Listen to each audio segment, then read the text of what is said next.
اس سے پہلے سورہ آل عمران کی مختلف آیتوں کا خلاصہ پیش کیا گیا۔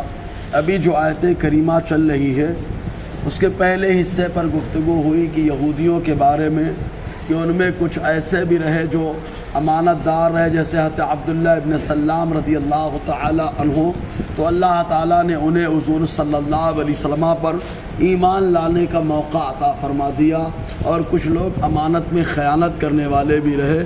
اور ابھی آیت کریمہ کا جو دوسرا حصہ ہے اس دوسرے حصے کو بتانے سے پہلے ایک بات جاننی بہت ضروری ہے، اس لیے کہ یہاں پہ ایک لفظ آئے گا امیین۔ امی کس کو کہا جاتا ہے اور امی مکے والوں کو کیوں کہا جاتا تھا؟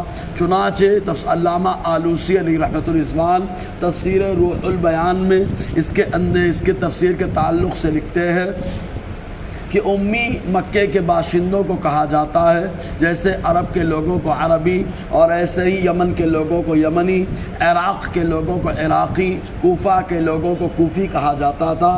ویسے ہی مکے کے جو باشندے ہوتے ان کو مکی کہا جاتا، اور کبھی ان کو بطحی کہا جاتا، کیونکہ مکہ کا نام باوادی بطحا بھی ہے، اور مکے کا ایک نام ام القریٰ بھی ہے۔ ام القریٰ کا لغوی معنی ہوتا ہے بستیوں کی ماں۔ تو معاملہ یہ ہوا کہ پہلے چونکہ خالی پانی کا وجود تھا، زمین کا وجود نہ تھا، اللہ تبارک و تعالیٰ نے بعد میں زمین کو پیدا فرمایا اس انداز میں کہ زمین پانی مکمل لیول میں تھا، وہاں پر ایک جہاز خانہ کعبہ ایک بلبلہ اٹھا، اور اللہ تبارک و تعالیٰ نے اسی بلبلے سے تمام مقامات پر زمین کی پیدائش فرمائی۔ تو اس لیے اس مقام کو جہاں پہلی زمین اور پہلی مٹی کا معاملہ درپیش ہوا تو اس بستی کو ام القریٰ کہا جاتا ہے، وہاں کے رہنے والوں کو امی کہا جاتا ہے۔ اسی نسبت سے حضور صلی اللہ علیہ وسلم کا لقب ایک امی ہے، جس کا معنی ہوتا ہے ام القریٰ کا رہنے والا۔ بہرکیف تو اب آگے کی آیت دیکھیں اور خلاصہ بالکل سامنے رہے گا۔ چنانچہ یہودیوں کا کہنا یہ تھا کہ اگر کوئی امی یعنی مکے کا رہنے والا اگر ہمارے پاس امانت دے دے تو ہم لوگ اس امانت کو ہضم کر سکتے ہیں، اس امانت کو کھا سکتے ہیں، اس لیے کہ امیوں کا ہمارے اوپر کوئی حق نہیں بنتا، یہ ہمارا دین ہے۔ گویا کہ وہ لوگ مال غنیمت تصور کرتے تھے، جبکہ مال غنیمت تو حلال، حالانکہ ان کے اوپر مال غنیمت بھی حرام تھا۔ مال غنیمت وہ مال ہوتا ہے جو کفار مسلمانوں سے مقابلہ کرنے کے لیے میدان میں لے کر کے آئے، اور اس کے بعد جب وہ شکست کھا جائیں مسلمان وہ جو مال لیتے ہیں اس مال کو مال غنیمت کہا جاتا ہے۔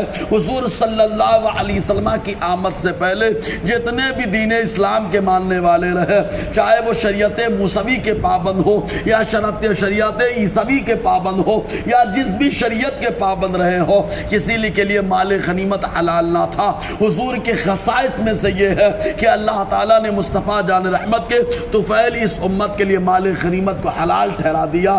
تو وہ لوگ یہ کہا کرتے تھے کہ اگر کوئی مکہ کا باشندہ ہمارے پاس مال رکھ دے تو ہم اس مال کو کھا سکتے ہیں، واپس لینے کو اس کو حق نہیں پہنچتا۔ تو اللہ تعالیٰ نے ان کے رد پر آیت کریمہ نازل فرمائی۔ اللہ تعالیٰ ارشاد فرماتا ہے کہ اگر ان کے پاس امانت دے دو تو یہ واپس نہ کرے، الا ما دمت علیہ قائما، مگر جب ان کے پاس کھڑے رہو۔ کیوں؟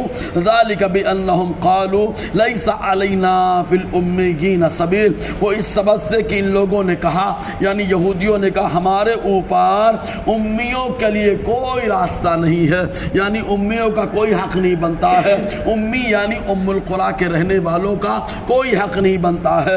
اللہ تعالیٰ فرماتا ہے وَيَقُولُونَ عَلَى اللَّهِ الْكَذِبَ، اور یہ لوگ تو اللہ تعالیٰ پر جھوٹ باندھتے ہیں، وَهُمْ يَعْلَمُونَ، اور یہ لوگ خوب جانتے ہیں۔ اور اللہ تعالیٰ کو تو کون آدمی پسند ہے جو اپنے وعدے کو پورا کرتا ہو اور اس کے ساتھ ساتھ اپنے آپ کو برائیوں سے بچاتا ہو۔ اور یہ لوگ کہتے ہیں ہم اللہ کے پیارے محبوب ہیں، حالانکہ وعدہ خلافی بھی کرتے ہیں، برائیوں کا ارتکاب بھی کرتے ہیں۔ تو اللہ تعالیٰ فرماتا ہے بلا، کیوں نہیں، من اوفا بعہدی واتقا، جس نے اپنے وعدے کو پورا کیا، واتقا، اور تقوی اختیار کیا، فإن اللہ يحب المتقین، تو بے شک اللہ تعالیٰ متقیوں کو پسند فرماتا ہے۔